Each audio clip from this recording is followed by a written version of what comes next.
কালকে রাতেও ফোনে কথা হলো, আর আজকে শুনলাম সে হসপিটালে ভর্তি। মাঝখানে হাজার হাজার মাইলস দূরত্ব। বাপ্পি এবং স্মৃতি দুই জনপ্রিয় কন্টেন্ট ক্রিয়েটার, দুজনকে এত ভালো লাগে কি বলবো, কিন্তু হুট করে কি থেকে কি হয়ে গেল। সুস্থ মানুষটা হুট করে অসুস্থ হয়ে হাসপাতালে ভর্তি। দেখুন, স্মৃতি আপু কিন্তু আসলে অনেক অনেক অসুস্থ হয়ে কিন্তু হাসপাতালে ভর্তি হয়েছে। গতকাল রাতেও কিন্তু ভাইয়ার সাথে ফোনে কথা হয়েছে, তারপর থেকেই কিন্তু আপু একটু একটু করে অসুস্থ হয়ে পড়েছে। তো হাজার হাজার মাইল দূরে কিন্তু এখন বাপ্পি ভাইয়া তো কি করে আসবে, এটাই হচ্ছে ব্যাপার।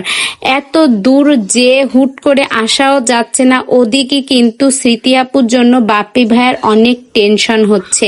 তো আপুর চেহারাটা অনেক মলিন হয়ে গেছে, তারপরে নাকের ভিতরে নল দিয়ে কিন্তু তার চিকিৎসা চলতেছে। তো এরকম গুরুতর অসুস্থ না হলে কখনো নাকের ভিতরে নল দেওয়া হয় না।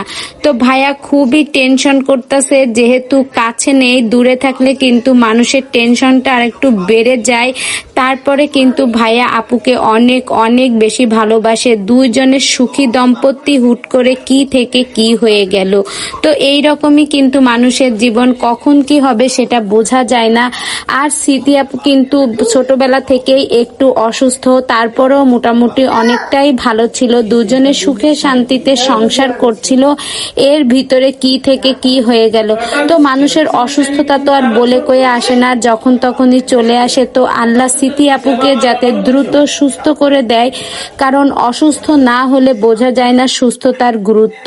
তো সে অসুস্থ হয়ে পড়েছে, এখন অনেকটাই কষ্ট পাচ্ছে। এই জন্য আল্লাহ দ্রুত তারে সুস্থ করে যেন বাসায় ফিরিয়ে নিয়ে যায়। আপু একটু সুস্থতার খবর জানলে ভাইয়ারও কিন্তু ভালো লাগবে। যেহেতু দূরে থাকে, সেহেতু আপনজন ভালোবাসার মানুষ যদি সুস্থ হাসি খুশি না থাকে, তাহলে তাদের কিন্তু কষ্টের শেষ থাকে না। তো বন্ধুরা, এই ভিডিওটি সম্পর্কে আপনাদের মূল্যবান মতামত কমেন্ট বক্সে জানান।